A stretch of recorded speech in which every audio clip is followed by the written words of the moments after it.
Um, my name is Christopher Gilman. I'm the Digital Curriculum Program Coordinator at the UCLA Library. And I will pass it off to my co-presenters to introduce themselves. Chen. Hi, everyone. My name is Jenny Leoziloni. I'm a faculty at the Department of History and Institute for Society and Genetics at UCLA. And then we have Ben. Yeah, my name is Ben Johnston. I'm an educational technologist in the McGraw Center for Teaching and Learning at Princeton University. So we are the core members of the IIIF Community Group for Education. Excuse me. And we have a monthly meeting to discuss IIIF in education, as well as a weekly meeting every Tuesday morning at this time to plan and develop and conspire about all things IIIF in education. Our hope in this workshop, in part, is to enlist others in this very interesting, important, and I think meaningful effort to get IIIF engaged more directly for educational uses. Our workshop today is on what we've called IIIF Literacy, and we'll get into that in a minute. But first, just to say a few disclaimers. We are sort of habituated to think about IIIF in educational terms, but our interest here is in conceiving of IIIF literacy a little bit more broadly to include research, casual and educational uses. And so if we slip into our educational habits, please correct us, jump in, or ask questions that are interesting or important to you. In line with this approach, we've also used the learning management system here, Canvas, as the platform and delivery mechanism for what we believe to be many of the important strengths of IIIF. Many of the activities here are repurposed or bridged from actual learning activities that we've used in courses such as Chen Ling's and others. And we believe that the pedagogical approach is transferable to some to broader uses. Also, in a learning management system, we have the convenience of actively recording feedback and your impressions and so forth. We have developed things in discussion forums in a medium that we call a lab activity. And pretty much all of them, if not all of them, have opportunities for you to post the outcome of any kind of interactive work you do, as well as reflective commentary. And so by leaving a record there, we also have a lot to work with, thinking about how iteratively to update and redesign IIIF pedagogies. Also, they embed a number of tools. These are things that are either developed within the IIIF broader global community, or in some cases, tools that we've developed within our own education community group. These come with a little bit of a proviso when you use them, that you should know that they were developed within this group, that we are working on a kind of a broader scalable rollout of some of them, but you should keep in touch with us about their active reuse outside of this setting. And then lastly, the materials that we have here are intended to be shareable. So if you have any interest in cannibalizing them or using them wholesale, we actively wish to see these and other things developed for sharing out, especially for educational use. Okay, so any quick questions before I jump in? Okay, and so just as a just to give you an overview, this site is designed according to a 3-unit module that we developed for sustained engagement with digital collections. It follows a unit sequence that you can see here. This is an approach that we've used in Chenling's and other classes, starting with materials, moving to methods, and to products. And these are essentially a sidebar add-on to a conventional lecture and discussion course. It could be used for a seminar. It could be used for a 100 or 300 student lecture class. But we've arranged the site according to these same categories, and we're going to begin with materials, then move to methods, and then to products. And through that process, we will essentially introduce IIIF to those who are new to it, or provide a different perspective for those who are familiar. So if you could, and you're already enrolled in the course, please set up your desktop so that you can both listen and watch what we do here and toggle over to the site and be prepared to do things yourself. At any point, please stop. You can unmute and say something. It's not a problem if you interrupt the flow of our workshop, and we will give you time as we go from activity to activity to click and explore and do things that are described there. Okay, so I'll hop in. I'm going to go to the module materials, which should land you here. And I'm going to start with a simple, pithy training lab activity about IIIF itself and IIIF literacy. So as a kind of a framing statement about literacy and a kind of working definition, we want to propose something that is not the sort of loose notion of literacy being competency or very good at something, but actually to build on some of the strengths of what IIIF offers as a kind of content. That is, it's typically representing many varieties of, let's say, a codex, unique and rare ephemeral objects, posters, ticket stubs, things that often have visual and verbal components to them. And by using IIIF, you are essentially extending that writing process. In our advertisements for this workshop, we cited the ACRL framework and have ambitions to build out essentially a framework for IIIF literacy. But for the sake of this workshop, we thought it would be better to go with a condensed version that we think is an accurate indicator of whether somebody is IIIF literate. So the first thing is that somebody knows how properly to pronounce IIIF. And the last is that when they see the IIIF logo, they will experience a happy or joyful sensation.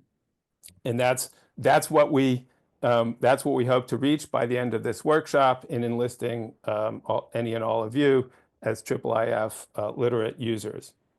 So we'll start with the IIIF pronunciation.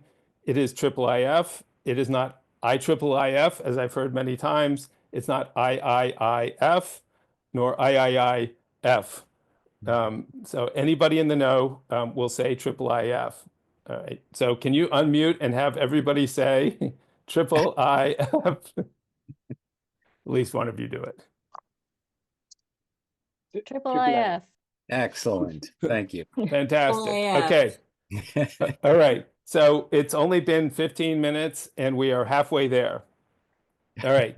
So what does IIIF stand for? And this is kind of where we get into the at the high philosophical meat and potatoes of IIIF.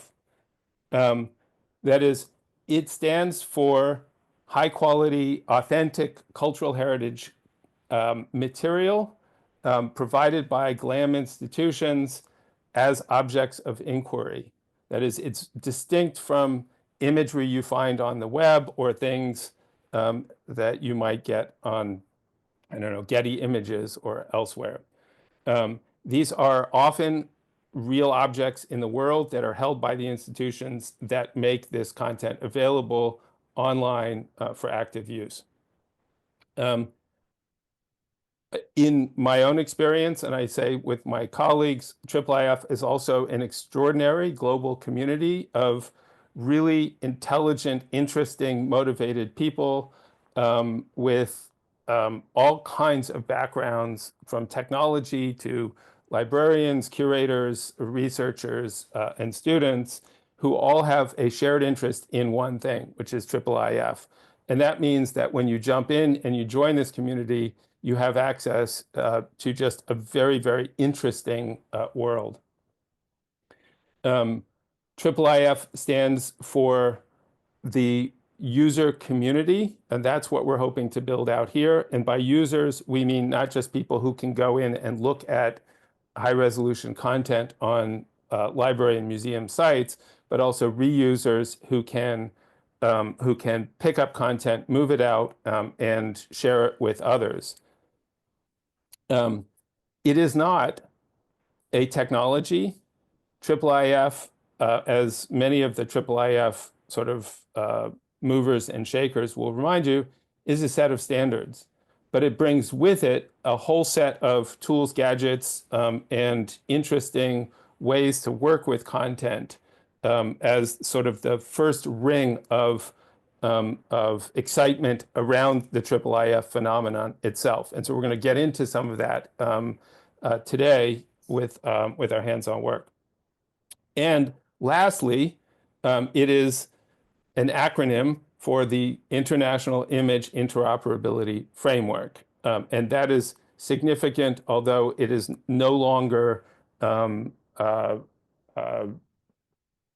completely inclusive of all the things that are part of IIIF, because not everything is an image, even though that's sort of its sweet spot. It also includes, for example, sound and 3D and other media. Okay, so we put in a gloss for interoperability. I'm not going to read this to you, but know that it's in there. And also for OpenSeaDragon, and I just put it in here because I like saying OpenSeaDragon. But OpenSeaDragon is kind of the thing that got this started in many ways.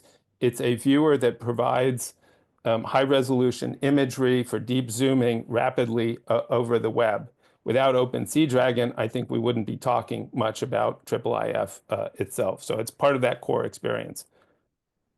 Okay, and then under the setting axes to grind, that's kind of a way to say that what we're talking about here is personal and somewhat idiosyncratic. And it is the kind of operative thesis of this workshop. And that is, one, IIIF is not an acronym, rather it's a logo, and there are some important distinctions to make there that I'll get into in a second. And also that to understand IIIF, you have to look with your hands and you have to think with your eyes.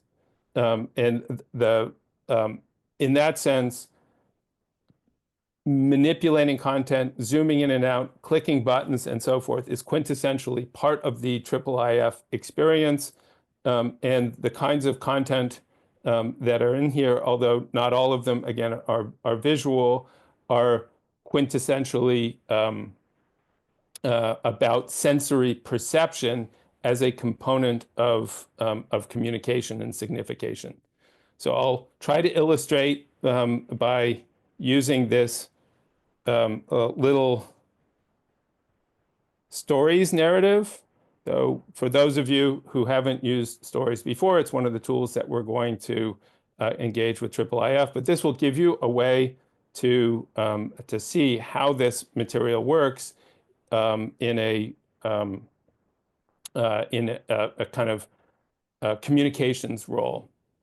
Okay, so this is my take on the IIIF logo.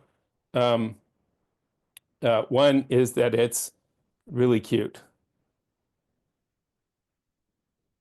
The next is that it has a nice color scheme that is inviting and not black and white. The pronunciation of IIIF invites all kinds of crisp puns, essentially, and here the dots on the eyes as eyes, and the lettering itself, which is not a font per se, and so it kind of pushes a little bit against the notion of words as text, so much as words as things that you look at, and the interesting looking kind of configuration of it, which makes a kind of optical illusion that this is in 3D. So for those of you old enough to remember folding paper maps, one might think of the accordion fold of AAA motorist maps. But I think more likely this is a reference to Mesoamerican and other folding codices, which are a part of, again, the kind of rich store of material that IIIF makes available. So in other words, IIIF itself and the logo make a bold statement about what writing is. And as we'll see as we get in here, the logo itself is a powerful implement. It's a keyhole or a key to access a global supply of cultural heritage content. Okay. So you can go through and click on these yourself and experience that little presentation. And then to follow,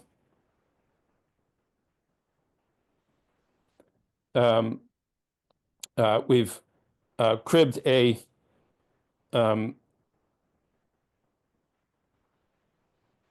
3D model of the IIIF logo provided by one of the IIIF 3D community group members.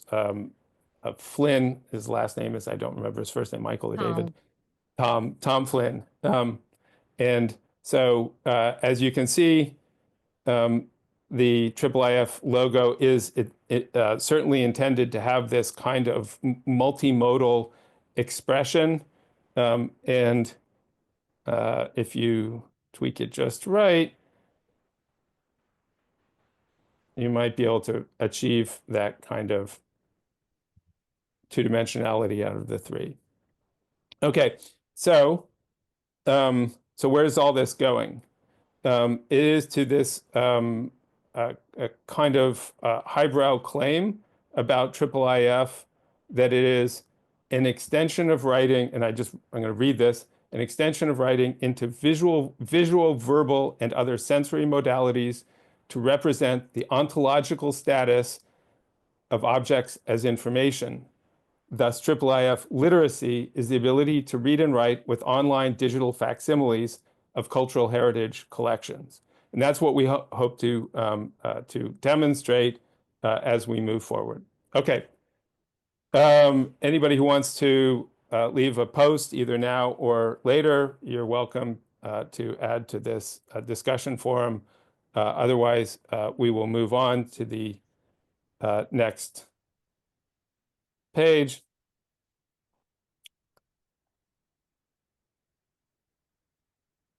So when we talk about the object of inquiry, particularly when it has many different ways to perceive it or contextualize it, I am reminded of the Indian parable, The Blind Man and the Elephant.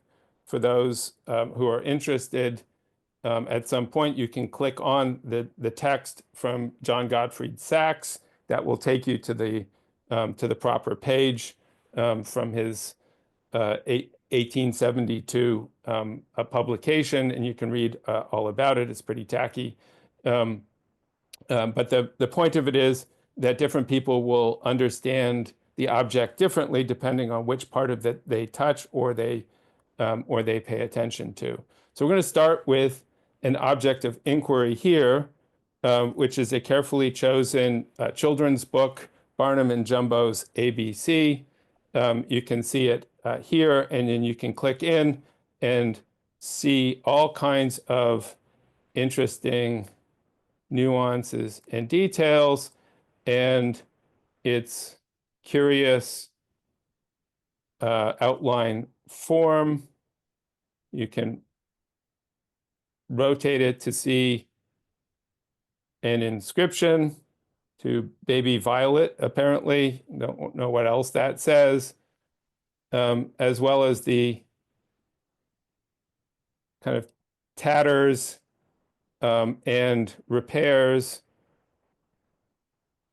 that that show its uniqueness as a thing that belonged to somebody and survived the test of time to end up in somebody's collection someplace.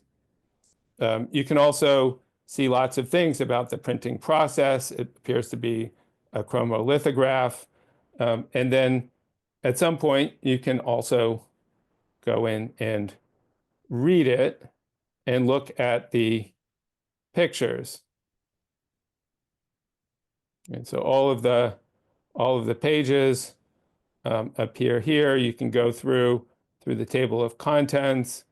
You can look at the thumbnails, and you can go through the pages one by one here. So the point here is that this is an object of inquiry. Of course, elephant in the cage, it's the book itself, and it has a lot to communicate, both in terms of its text, its story, its imagery, its materiality of existence. It resides in Princeton University's library, the Coates Library of Children's Books, and it's made available here online for our use. Okay. Any questions or comments? If you have some, you can add what kinds of things you see, what do you notice about this object. Okay, I will stop here and pass it along to Ben, who will pick up for our next part. Okay. Oh, am I sharing?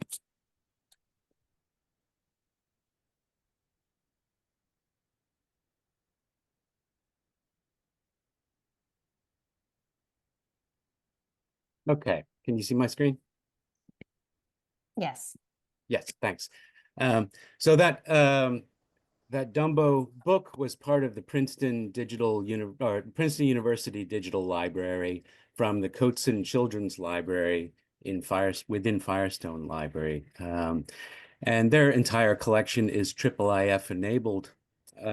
As Chris mentioned, IIIF is many things. It's a community of people. It's a suite of technologies. It's a suite of standards that allow different institutions to make available very high quality, high resolution images and associated metadata as objects. He also mentioned that one sign of being IIIF literate is to feel some elation when one sees this IIIF logo. Now, it is a suite of standards, but that doesn't mean that every institution that makes their repositories available via IIIF follows standards in making links to IIIF visible.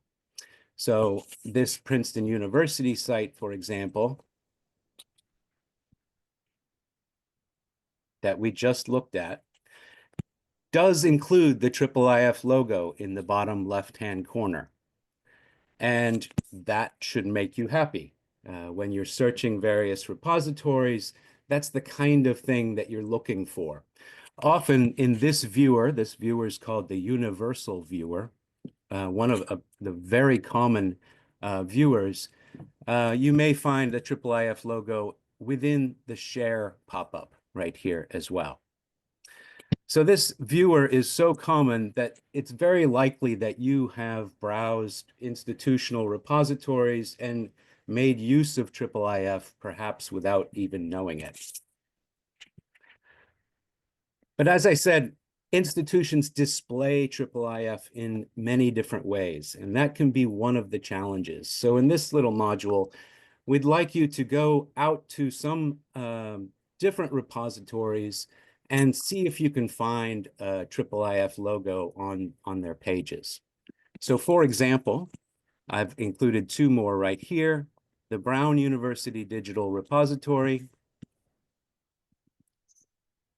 you'll notice, does not include the IIIF logo, I believe. But it does include a list of links on the left-hand side, including IIIF Manifest, Mirador Viewer, another very common IIIF viewer, and Universal Viewer.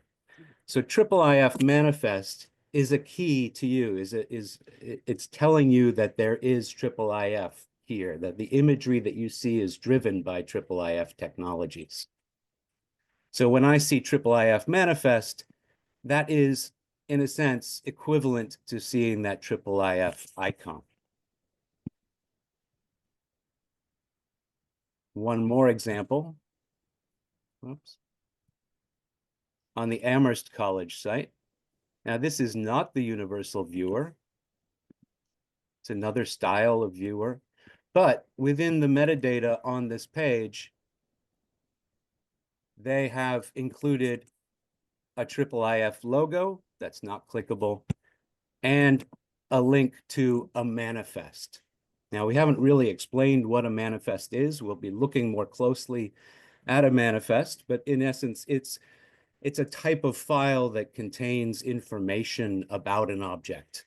That information means, of course, the title, maybe the artist, maybe the institution that holds that object, but it also includes, can include much more metadata, and importantly, can include depictions of that object. That could be images, that could be 3D, that could be audio, video. It could be one image, it could be multiple images. So if you think of a manifest for an object that is a book or a codex, you would have many images perhaps corresponding to each page within the book. So I'm getting a little bit ahead of myself. I think the important part right now is to practice trying to find manifest links on the various institution websites. So I've chosen a few here at the top that I know are somewhat easy to find IIIF links to. And I'm also including a map here that I've started putting together of institution repositories that I've found around the world that have IIIF logos prominently displayed in some way. It's not meant to be an exhaustive list of institutions, and I apologize if your particular institution is not included in this map. But it may be useful to go out and find some IIIF logos and links. So I invite you to take a couple minutes to explore one of these repositories, find something in the collection, and see if you can find the IIIF link. And I'll be doing the same thing on the screen.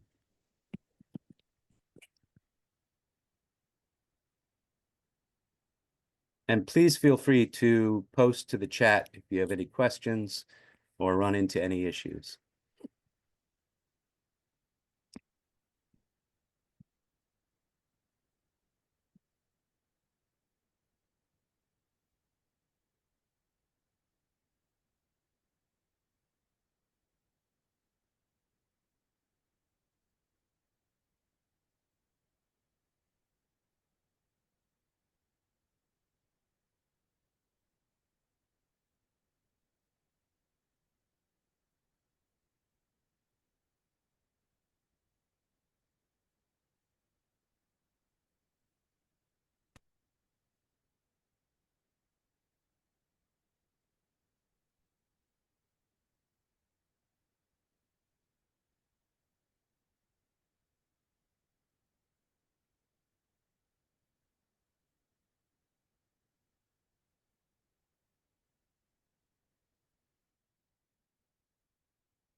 Okay, so hopefully you were able to find some links to IIIF.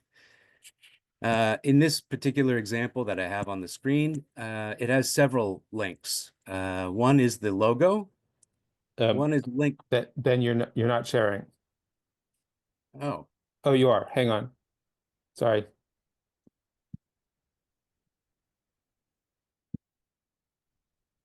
I'm wrong. Sorry. Go ahead. can you see the Loyola Yeah. Marymount University site? One Yeah. is the IIIF icon. One is a link to the viewer to view this image, I guess full screen.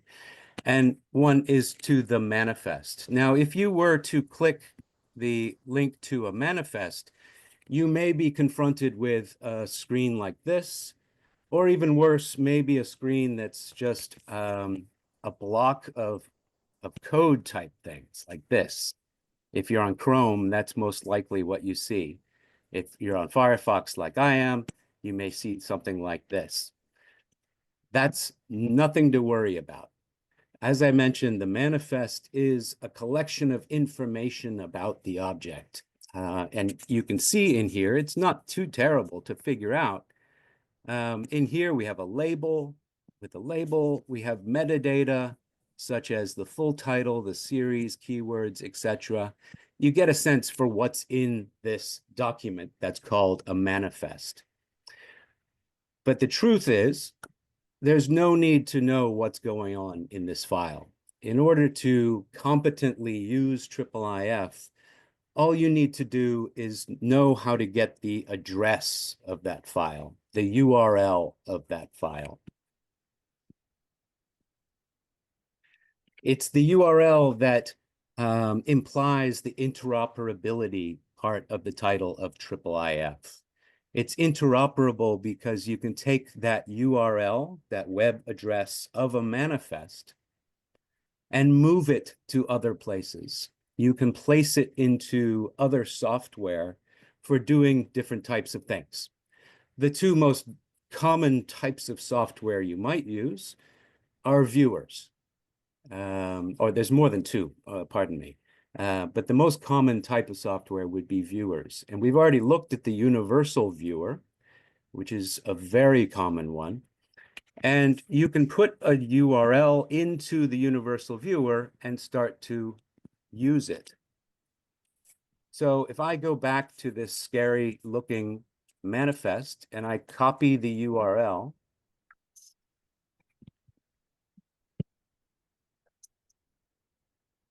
and I link to the universal viewer page, if you scroll down a little bit, you'll come to a form that allows you to paste in your URL. And then click View.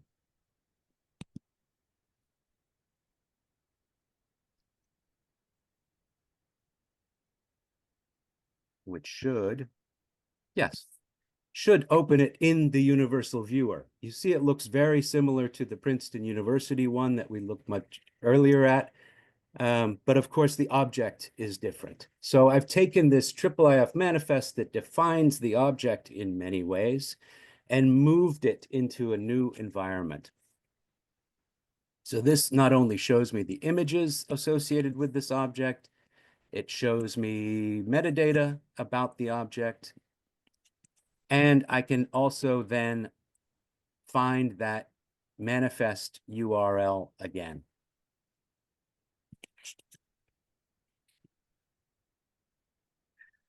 Another very common IIIF viewer is called Mirador.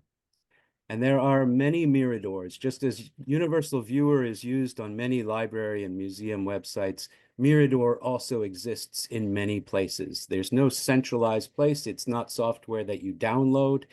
It exists on websites. This is an example of Mirador in its kind of native state, clean slate state.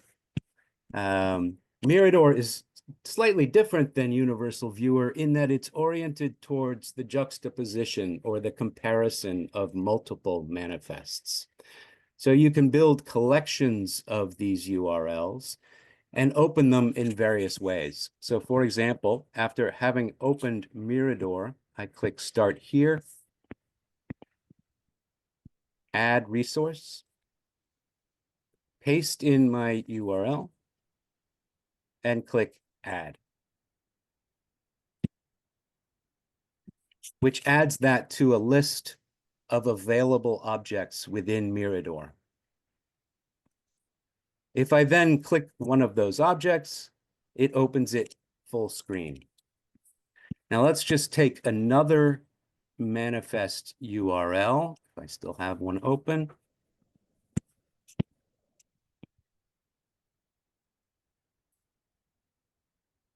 And open that as well, add it to my collection.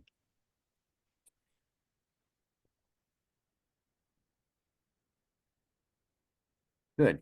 So now if I open that, I can compare and juxtapose the two images while also taking advantage of the deep zoom aspects of the viewer. So I would encourage you to take a moment, try out this Mirador viewer. There are quite a few different tools within here allowing you to explore these. Maybe my examples are not the best, but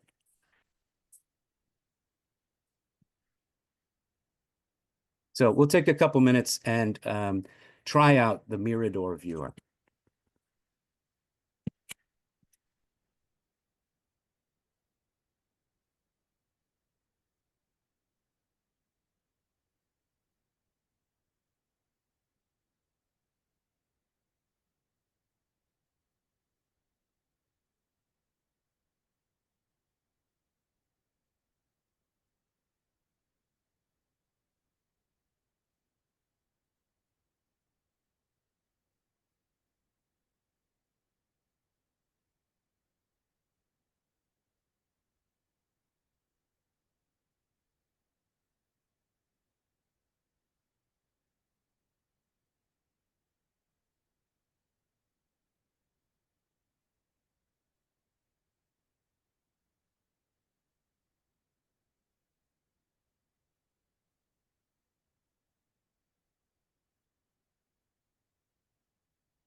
Okay, I think we could do an entire workshop just on the universal viewer and the Mirador viewer, but we have to move on, I'm afraid.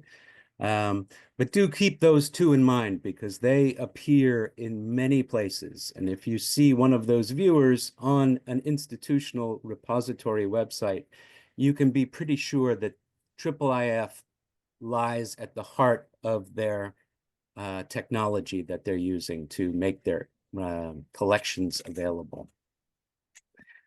But viewers are not the only software that's usable with IIIF. As I mentioned, when you have that URL, it's portable. You can move that object to many different places. I'll just point out this next lab activity that we're not going to cover here, but it talks more in depth about the manifest URL and examples of what you might be confronted with when you see a IIIF manifest URL.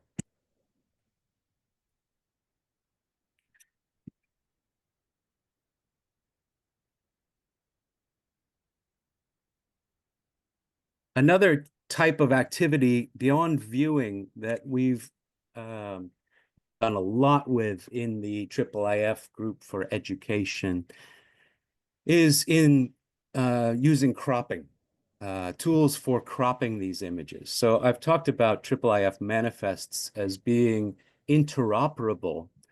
Another side of IIIF is that it makes images manipulable in many ways.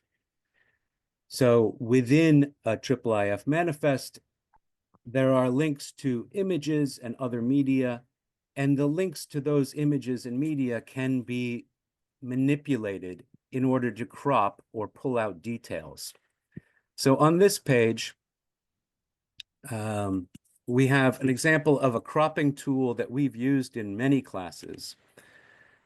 So if I were to take use that too much, take a manifest and paste it into this tool, I can then see a gallery of all of the images associated with that manifest. I can open it to view it in this open Sea Dragon viewer.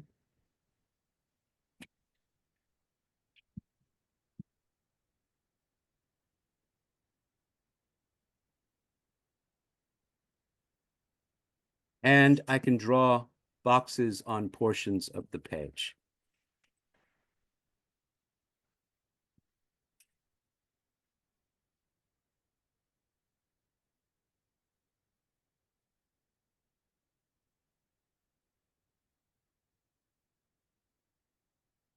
Once I've started creating some crops, some details from these manifest images, I can then use these crops.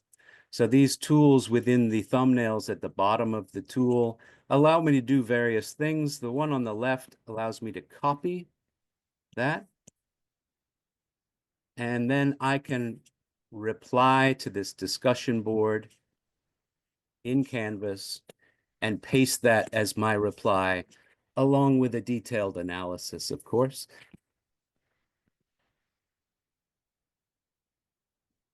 To the discussion. So I would encourage you now to try one of these manifests in the cropping tool. See if you can crop an image out of a page, copy it using this left-hand icon, and then pasting it into the discussion.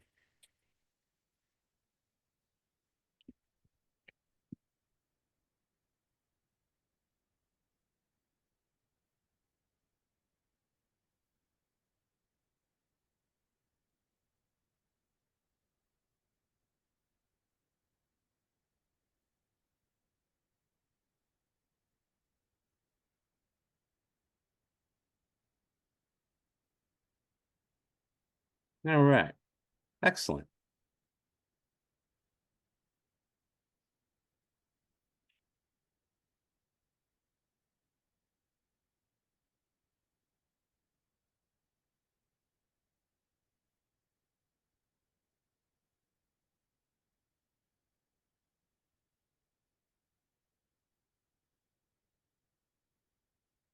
And I think you can see the real versatility of this tool. You can take any IIIF manifest, paste it in here, and create details and crops from very different manifest objects or IIIF enabled objects and use them in student writing. So this is a form of annotation that we use in courses quite a bit. Having students write longer form annotation that's illustrated with details from a selection of manifests. And Chris, feel free to jump in if you have anything to add. Apologies, we have heavy winds here, and I just got cut off from the meeting for a few minutes. Oh, okay. And I'm rejoining on my phone, so you might need to manage it. Ben, did you mention? I noticed that you modestly avoided saying that you developed the cropping tool yourself with our heckling, and that this is something I think there's also characteristic of the IIIF community, that a lot of tools and systems are developed for immediate needs and purposes. But fantastic to see. Yeah. It's great. So this tool is freely available. We've embedded it within Canvas. So this and the other tools we've looked at, I should make very clear, are not part of Canvas. They're not made available by Canvas or Instructure. They are independent of Canvas that are embedded within these pages using what are called iframes. And Ben, now that we're in using this, could we take a second to quickly review the structure of this discussion post? Yeah. Starting from the top, just scrolling down. This is characteristic of what we call a lab activity in Canvas, and it has these sections indicated by labeled bars that if you scroll from top to bottom, it has a syntax that is relatively consistent from lab activity to lab activity, starting at the top from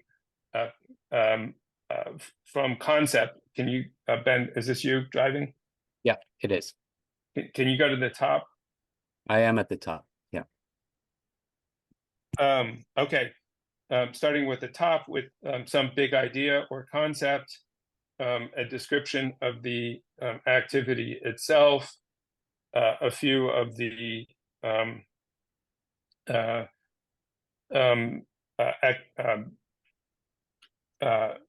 examples, the materials that you would use, some instructions, and then you can see under example if the long scrolling kind of user experience becomes a little unwieldy, we pack things in to unfold and fold.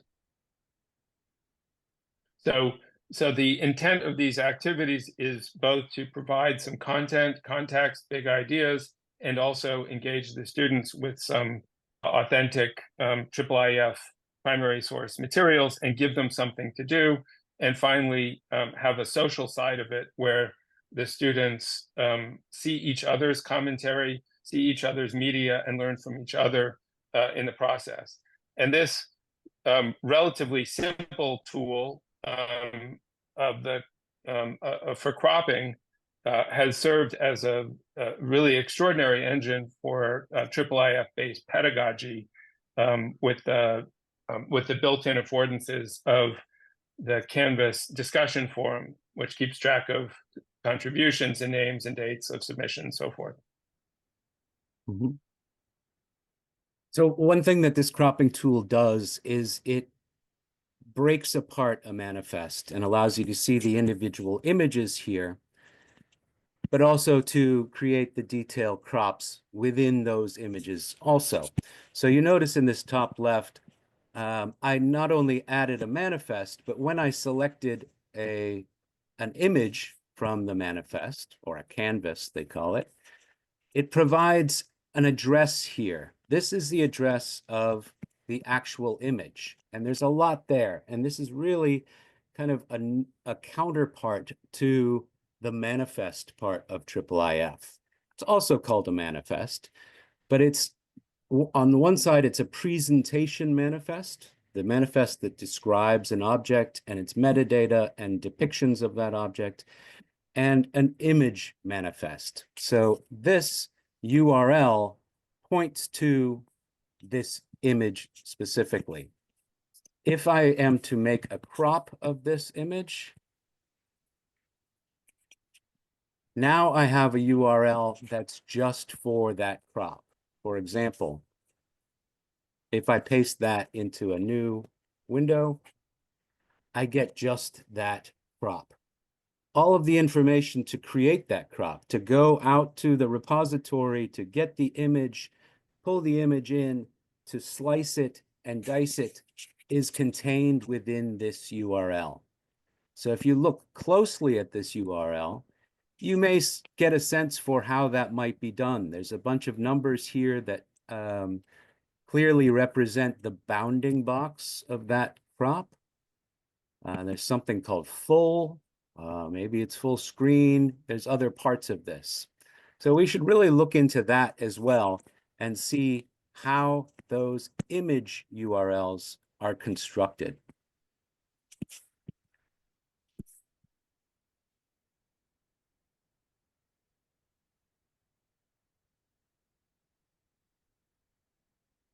So we have a lab activity here. I'm not going to go through it line by line, but at the bottom of this lab activity, you'll see under materials, one of those image links.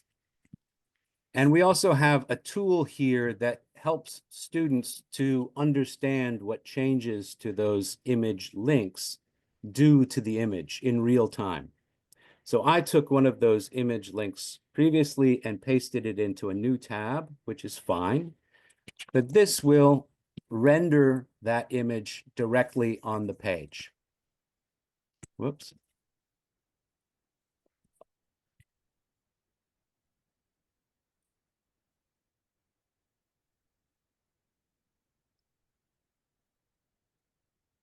So if I take this example that's offered under materials and paste it into this tool text area, I get something. Most likely a part of a larger picture. So obviously within this URL, there's some definition telling it to zoom in to one portion of the URL. So I mentioned earlier, these 4 comma-separated numbers likely correspond to some region within an image, and that's exactly true. What it actually is X, Y, W, H. The X horizontal axis, the Y vertical axis of pixels in the image, followed by how high I want the image, or sorry, how wide I want the image and how high I want the image. So if we want to look at a little bit more, maybe we can change that to be a little larger. So now we're looking at a larger portion of the image that's 572 pixels wide, 534 high.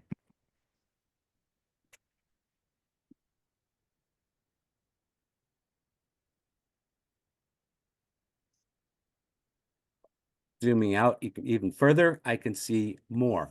And I still see that original part up in the upper left-hand corner.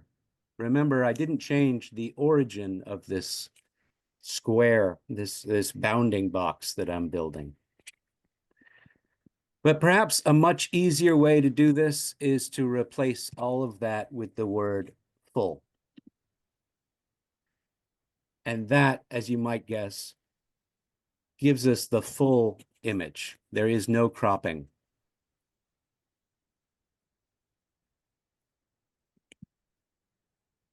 The next part of the URL, you see it says 900, comma, corresponds to how wide or high I'd like the image. So here I have 900 pixels. I could easily change that to 500 pixels 1200 pixels, etc. So that's the width. I could change the height, but it will do funny things to the image because I'm telling it that I want an image that's 1200 pixels wide, but only 300 pixels high. Another thing I can do is add an exclamation point, which says, try to obey that width and height, but only make it, keep the aspect ratio and fit it within that bounding box. And so with that exclamation point, it's maxing out at 300 pixels while still obeying the aspect ratio. So obviously there's a lot to know. I think this is a fun tool to play with. I won't go too in depth, but I will mention the last two. The last two being rotation.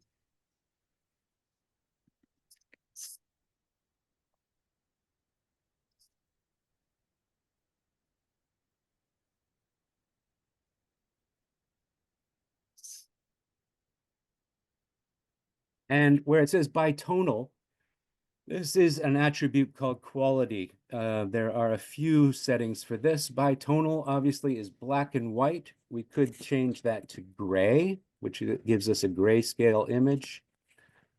Or most commonly, almost universally common, it's default, which defaults to the original image. Anything to add to that, Chris? Just if you scroll down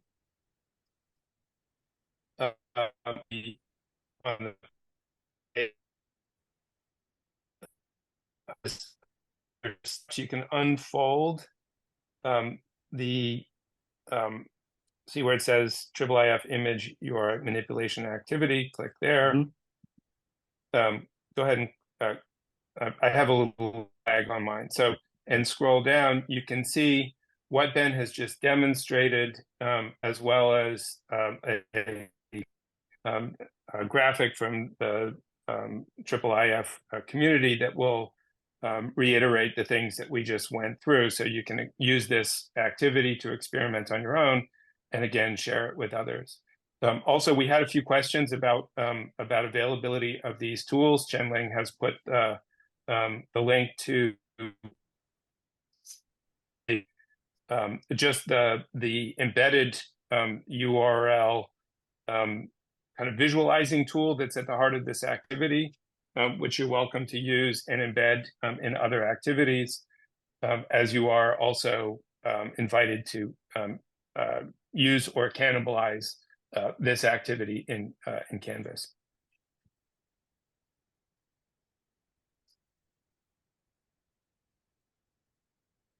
Right. And so Ben, just a heads up, I don't have access to my computer yet. I'm still on a phone signal. So you'll have to drive, but I can describe what we're doing here. Can you see what's going on? So in case you haven't noticed, yeah, in case you haven't noticed, we like to have fun with these, and not just for kids, not just for students, but also to kind of underscore the nature of the material that we're working with, and the kind of hands-on component to it. So we developed one activity. This is a little nod to some colleagues out here in LA who have been engaging with the Digital Florentine Codex project, which recently launched, and as a way to introduce the Mesoamerican material, pictographic languages and others, and also deal with that kind of shock factor of looking at a whole bunch of code, and trying to address students, particularly who self-disqualify and say, I just don't do technology or I'm not comfortable with it, to get them involved in a deep looking, deep viewing activity that's a little bit game-based. So we took some HTML code and threw it up here on this Canvas activity under materials,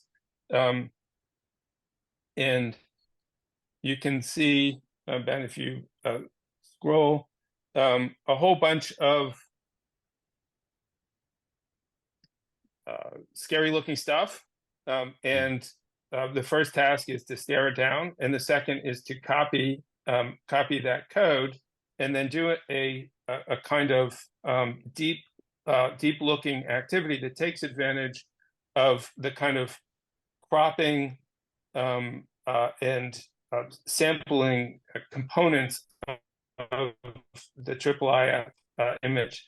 If you do this yourself, you copy all the code, click into the to the discussion forum, and as Ben has just shown, click over to HTML with that little symbol, and paste the code in. So you are now a DH a specialist default.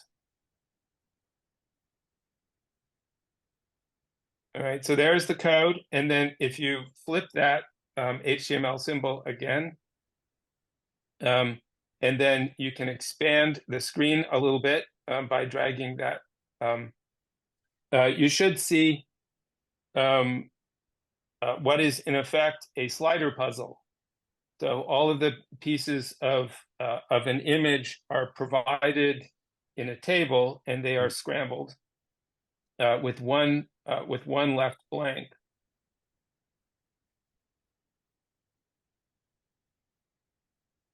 Okay, and if you scroll just a little, you can see in the bottom right hand there's an empty one. And depending on what browser, you can either simply drag those squares from place to place, or cut and paste elsewhere. You might want, yeah, there you go. And so to solve the puzzle, you actually have to look very closely at the kind of hints and clues, the way that you would solve any kind of puzzle. It takes a little time to solve it, and in the process, it tricks students into close looking at details when they might otherwise take a quick glance, try to get the gist of an image, and move on. So it's an attempt to kind of make a game out of some core or fundamental practices of visual literacy, close looking, and combine them with some of the demystifying goals of working with HTML. Feel free to paste in your response. You can do it on your own time, and you can also just put in a partially realized Shall I move on? Yeah.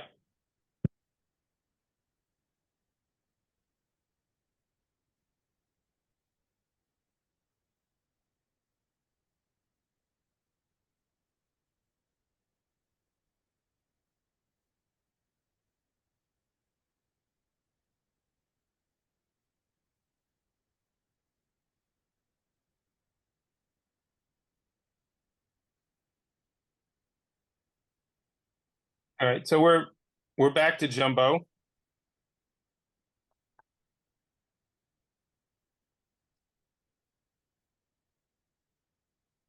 It's quite a lag. This is an activity that we developed here to kind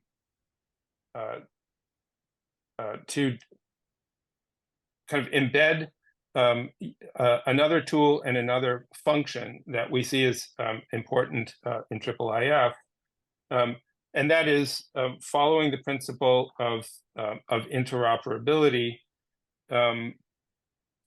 to have the capacity as users, reusers, or instructors with IIIF to develop what we call teaching collections. That is aggregates of material that are drawn from lots of different sources, but that have a thematic or topical kind of coherence in and of themselves.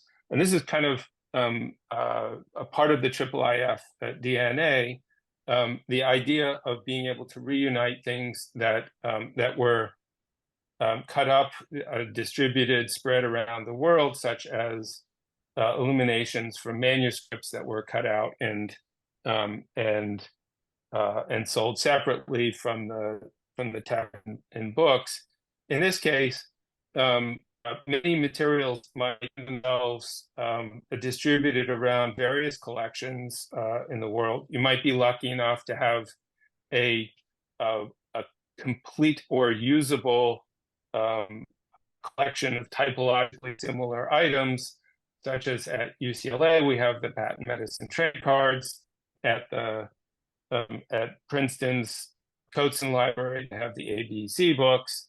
But if you're interested in something like Jumbo the Elephant, you might find that that you have items in your collections. Princeton has some items in their collections, and there may be other collections out there, like the Bridgeport Library and the P.T. Barnum Museum, that have extraordinary materials where you don't expect them.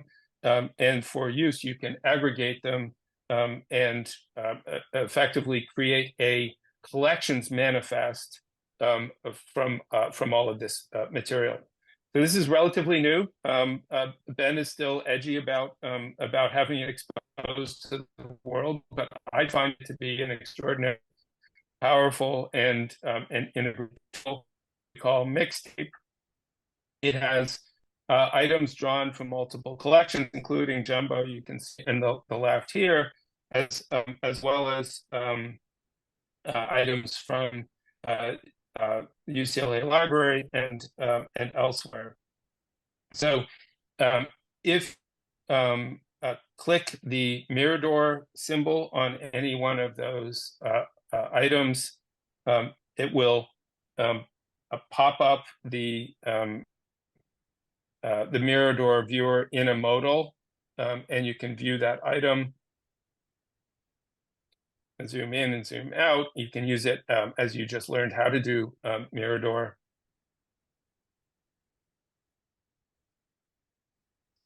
And also,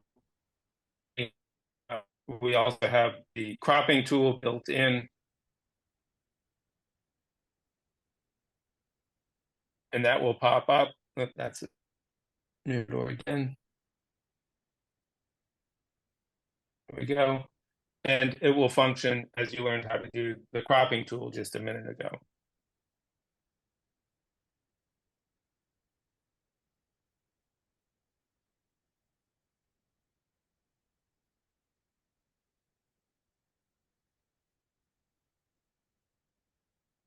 Okay.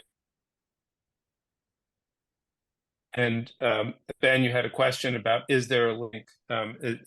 Maybe you should put in your caveat about mixtape and the rollout. Yeah, I have put the code on GitHub, and I'm happy to share. I'm a little timid because it is database. It has a database backend, and so we have no way to host it publicly. But it is code that could be run on institutional servers. In any case, we'd be happy to share the code with anyone. And I think if you attend the IIIF for Education group meeting, we could talk more about it.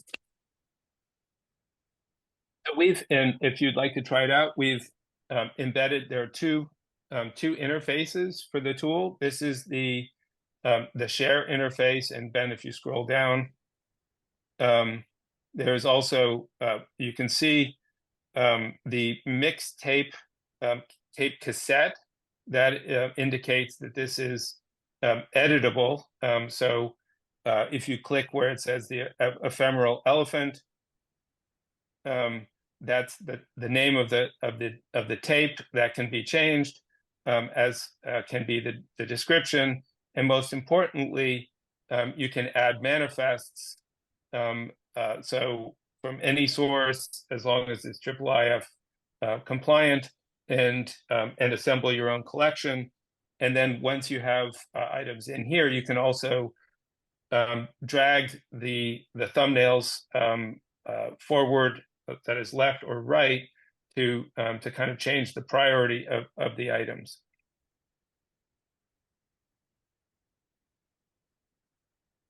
So we've actively used this now in a number of classes. It greatly simplifies the process of curating materials for activities. And the intent behind the mixtape is to have a very low threshold, ease of use tool for very, very quickly being able to generate a collection manifest that will load a set of items all simultaneously, either in Mirador Viewer or the cropping tool, or any other IIIF tool that can handle what are called collections manifests.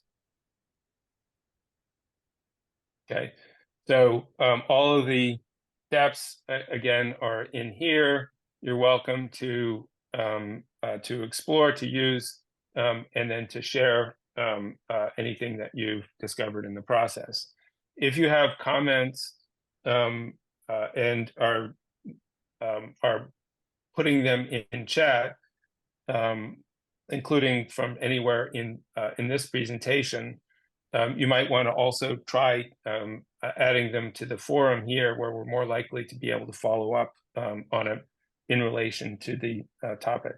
So I noticed there were some comments about the map of holdings as well. And for anybody who has ideas about what could be added in, or new ways to implement these tools, etc., just go ahead and post a comment.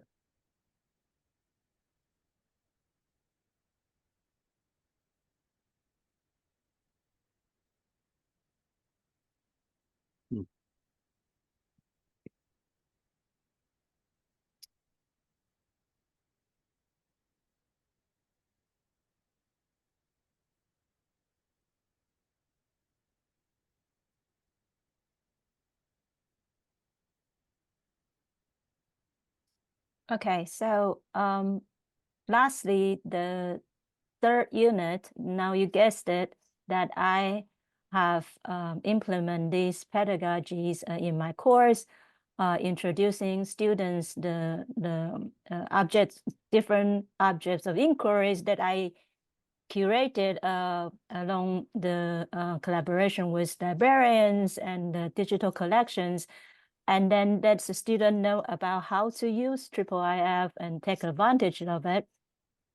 And their final products along the way, you can see this is an examples of using IIIF object, and then to let the student do close looking, and then write annotations on that particular detail.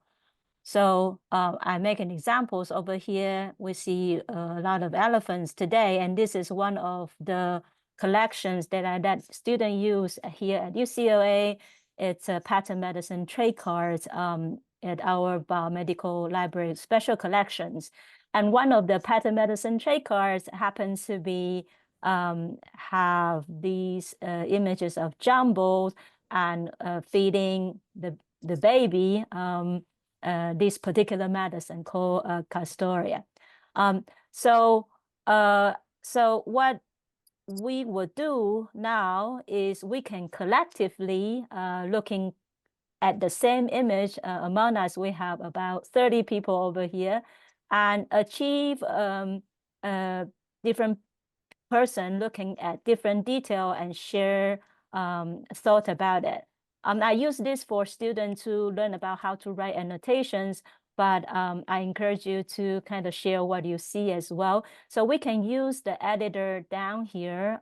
If we click open to see the editor interface over here. So what you just need to do is you would click on edit story at the bottom of the editor over there.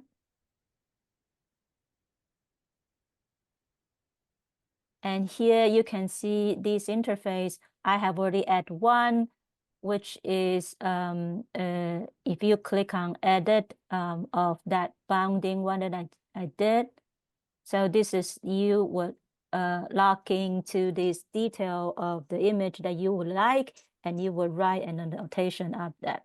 So you can add new and do the same, choose an areas or the portion of the image that you like to talk about, and then write about it.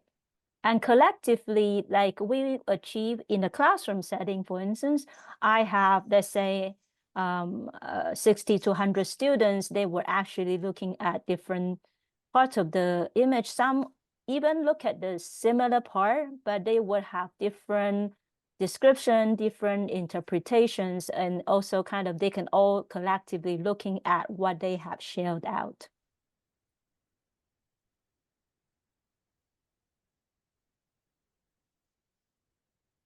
So that's, if you like, you could take a minute to do this storytelling part, and then we can refresh the page and see it in our viewer of the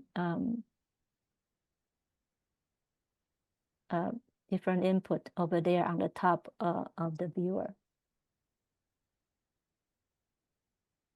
So if then we can go to the top. How did I get to the viewer? The top, the very top of the page. Yeah. Yeah. Oh, right. And, Of course. And then we click through it. We can see.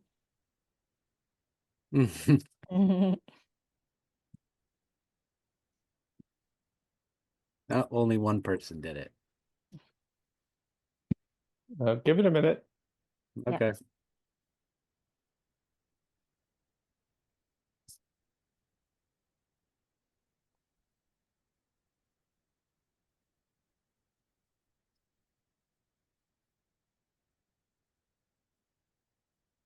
Shenling, would you like to share your screen? Would that be easier?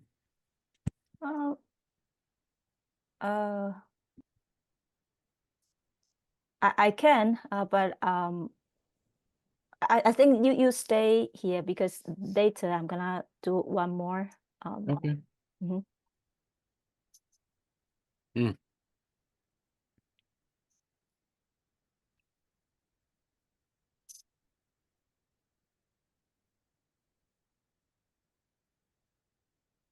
So as far as we know, Stories was developed principally for single authors, and it allows a person to go through and make essentially a sequential narrative out of detailed observations. And by putting it in a context like this with multiple contributors, what we achieve is a sort of 100 eyes simultaneously looking at something, and very, very quickly and easily you get this collective view that take advantage of the high resolution IIIF content and get really quick responses to things like, what do you see? What do you find interesting? What do you notice? What do other people notice, etc. So pedagogically, it's a really fantastic tool as opposed to, let's say, a PowerPoint slide on a screen to invite student commentary and get them involved in very, very quick and simple writing and descriptive activities. If you recall that the first page that Chris showed us when he introduced the IIIF logo, he was actually using the stories, right? So a single user, we are using this quite often. So I see a comment there that say have to refresh the browsers. But if you are a single author, you wanted to see how your stories look like, you can actually preview it. So if then we can go to the edit interface one more time. down the page and edit story.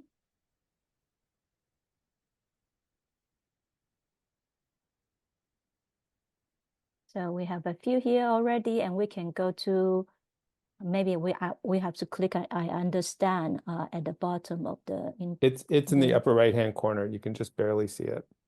Oh, okay. So can we go down and see? Do you see preview at the upper right-hand corner? Click on that, and you can see what you have built.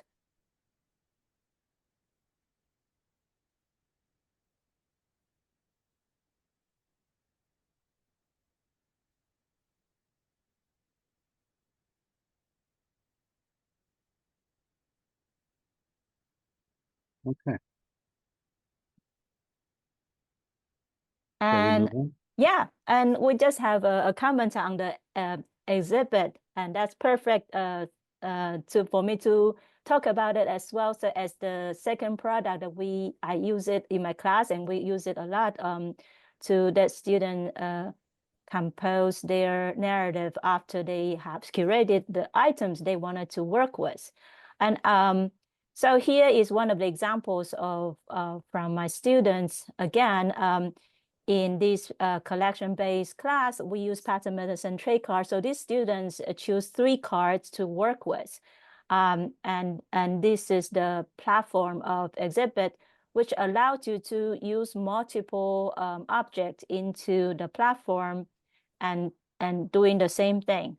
You zoom into the detail, talk about it, and each card has 2 sides, so he also utilized both sides, and then into another card, and so on and so forth. So this is another product that we can use IIIF enabled items to work with.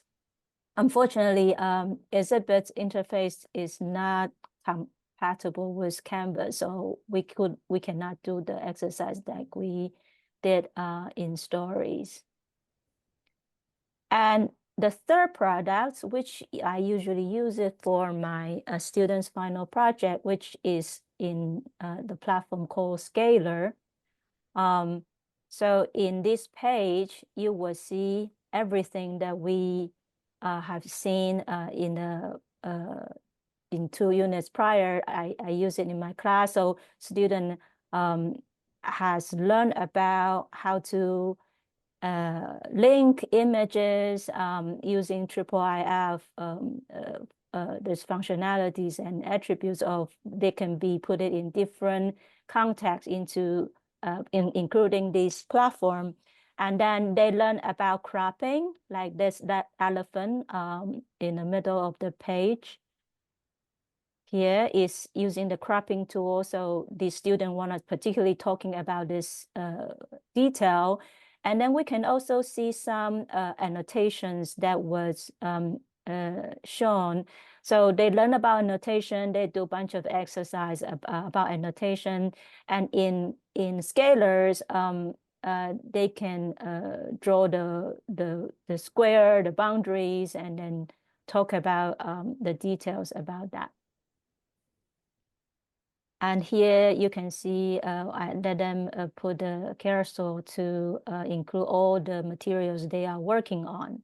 So Scalar is a platform which allows these multimedia essay to be composed. Like what I did with the students, they learn about these cards, they curated those cards, they implement all this method, knowing how to do the looking and then analyze the details, and then putting different cards together as thread narrative of their analysis and arguments, and they have to write also the text alongside with these images on this particular page.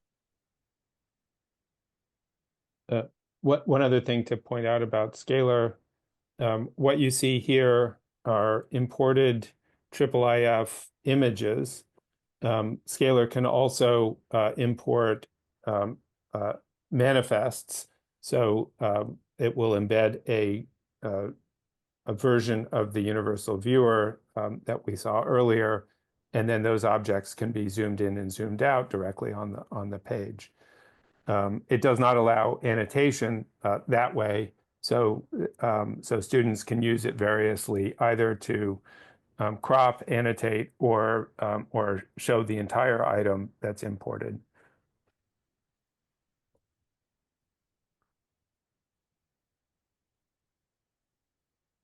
So we had a question about scalar. Actually, the annotation functionality of scalar predates IIIF.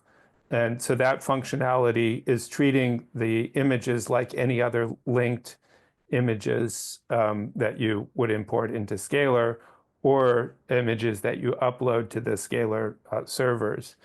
But when you import objects import media into Scalar, there's a checkbox that allows you to indicate that something is a IIIF manifest, in which case it will import it in an embedded viewer. So if Ben, you can go to one of the images on the page, maybe up there, one of the link one, and then see if there is a, yeah, so those there you can go to, yeah, that's the IIIF URL that we just learned about. And also, yeah, so this is where you can see and the details in the middle.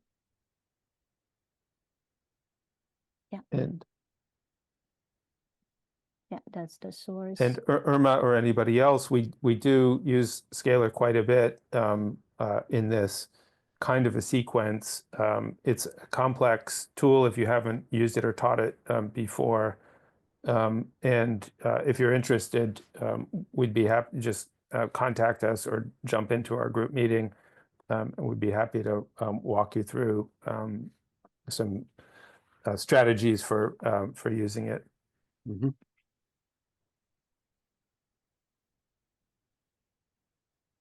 Okay, shall we move on? So clearly we're in that third unit of the 3-unit template that Chris mentioned at the beginning of this session, the 3 units being materials, methods, and products. So that 3-unit template idea, it says that students should be using what they've learned in the annotation exercise and activities, lab activities, in order to create some kind of product. And Scalar is a very good example of that kind of final product that students are putting together. I just wanted to show another example of a type of product that a course I've been working with this semester has been putting together. This is a website for teaching people what's called the Goods script, which is an Ethiopic writing system. And as part of that process, the students have been using the manuscript collection from the Princeton University Library to identify and find examples of letters. So in the process, we've been putting together this public website to teach other people about the language, the script of the language, and to give people various activities for learning the letters of the alphabet, and to give more information about the letters of the alphabet. So this is all fairly traditional, I think. But what isn't so common are these examples of the letters in situ. Maybe that's not the best example. So these examples are ones that students pulled from the manuscript collection at Princeton using the cropping abilities of IIIF.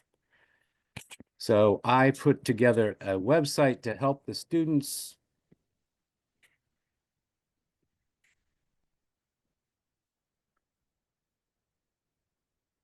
similar to the cropping tool, in which they can open a page of a manuscript,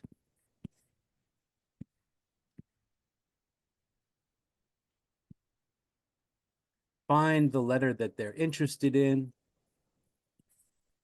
and add it to a collection. And once they've created that crop, they can then tag and add a note and save it to the collection.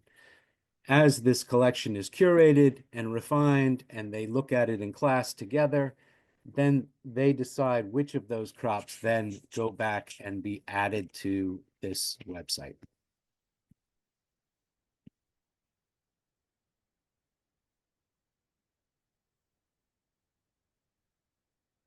So that's all I want to say about that, I think.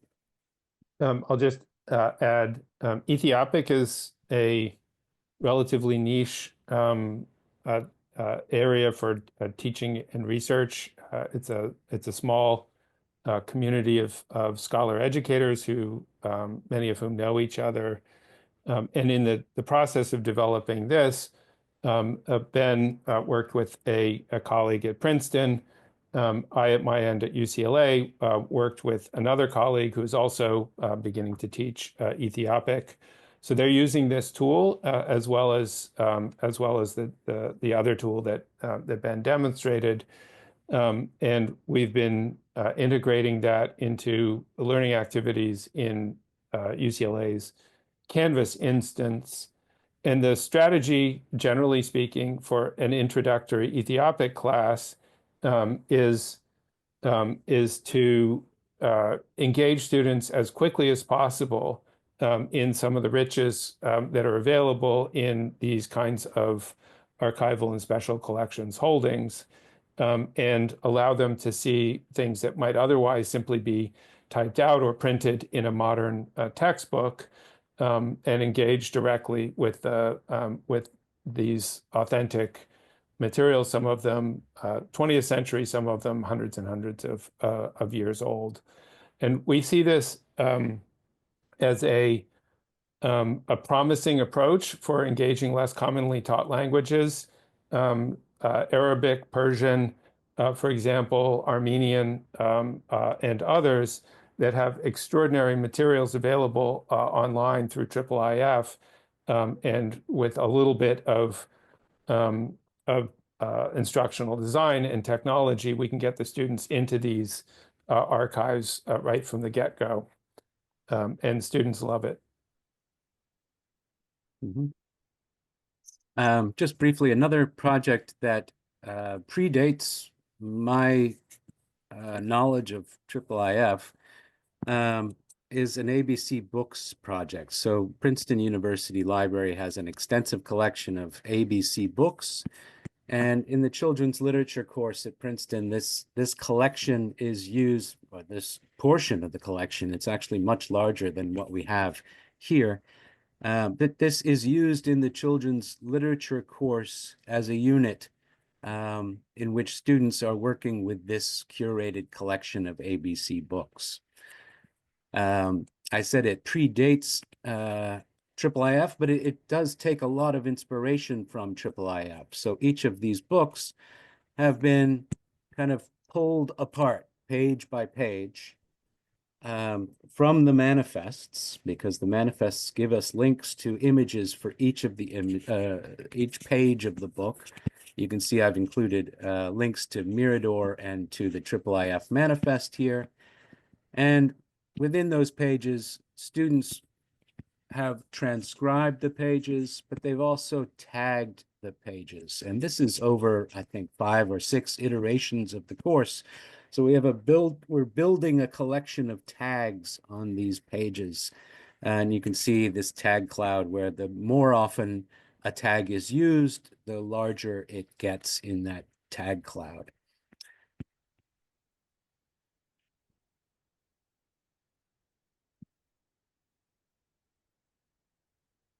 And as students tag those pages, then one is able to search by those tags and only see the pages either that contain a certain letter or that contain a certain tag.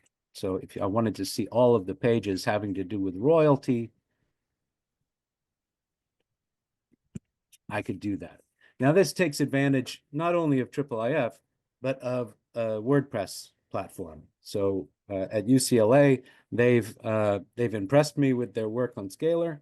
At Princeton, we've used WordPress for many, many years, which has a pretty sophisticated tagging infrastructure. So you can see that reflected in this type of project.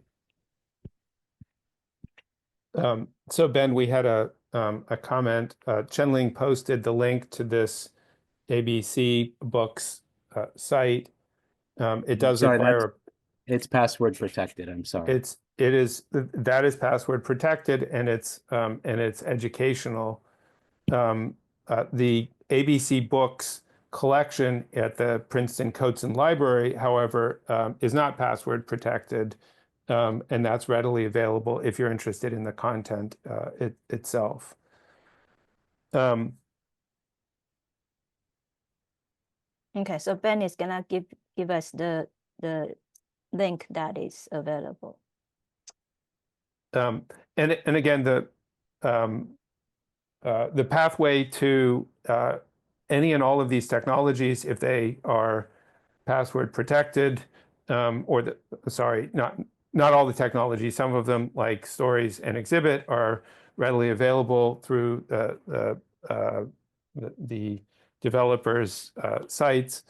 The cropping tool, the image manipulation tool, and others are things that we're working on in the education group. You're welcome to contact us, and we can set you up with using them on your own. I will put in a plug for what's around the corner and what we're working on actively right now. And that is a version of the cropping tool with a ChatGPT plugin for accessibility for visually impaired users and students. And that has many of the same kinds of functions, and then the extraordinary, unexpected experience of interacting with AI systems, and they can do a remarkably good job of describing imagery and responding in a dialogue about particular details and so forth.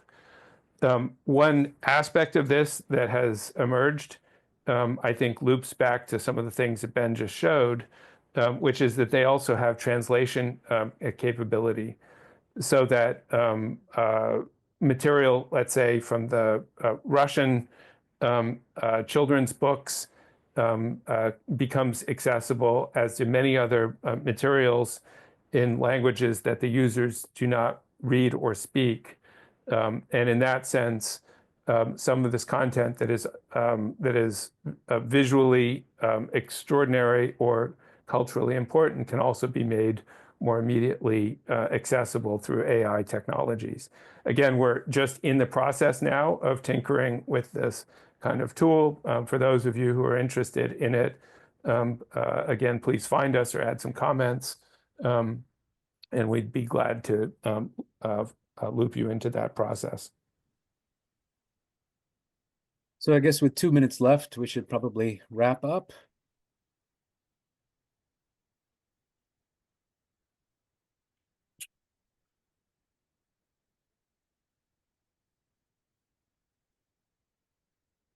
We will leave that Canvas site in place, so feel free to continue to go in and share it with any colleagues who are interested. And we'll continue to build that collection as a resource for IIIF literacy. Yes, for anybody who has logged into this site, you can continue to use it. We'll leave it open. We invite your contributions to it and reuse. Please find us if you'd like, again, to cannibalize any of it. We'll open it up for comments. And then lastly, we have one discussion forum in the site called Open Forum for just any comments about any of it. We look forward to hearing from you, and thank you, everybody. And our Slack channel within the larger IIIF Slack workspace is called IIIF in the Classroom.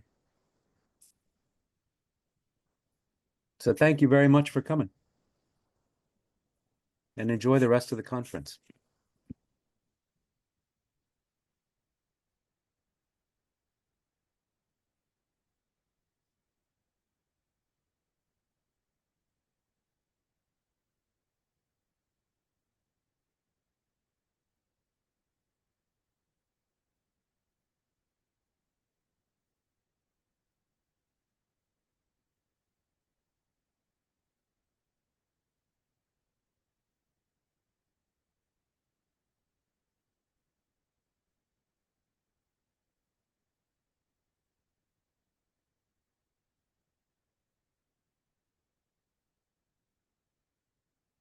By the way, if you wanted to ask questions, you're welcome.